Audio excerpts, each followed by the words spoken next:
گا۔ لقمان نے یہ بھی کہا کہ بیٹا اگر کوئی عمل چاہے رائی کے دانے کے برابر بھی چھوٹا ہو اور ہو بھی کسی پتھر کے اندر یا آسمانوں میں مخفی ہو یا زمین میں، اللہ اس کو قیامت کے دن لا موجود کرے گا۔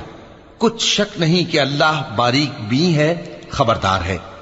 بیٹا نماز کی پابندی رکھنا اور لوگوں کو اچھے کاموں کے کرنے کا مشورہ دیتے رہنا، بری باتوں سے منع کرتے رہنا، اور جو مصیبت تجھ پر واقع ہو اس پر صبر کرنا، بے شک یہ بڑی ہمت کے کام ہیں۔ اور تکبر کرتے ہوئے لوگوں کے سامنے گال نہ پھلانا اور زمین میں اکڑ کر نہ چلنا، اس لیے کہ اللہ کسی اترانے والے شیخی خورے کو پسند نہیں کرتا۔ اور اپنی چال میں اعتدال کیے رہنا اور بولتے وقت ذرا آواز نیچی رکھنا، کیونکہ بہت اونچی آواز گدھوں کی سی ہے، اور کچھ شک نہیں کہ سب سے بری آواز گدھوں کی ہوتی ہے۔ کیا تم نے نہیں دیکھا کہ جو کچھ آسمانوں میں اور جو کچھ زمین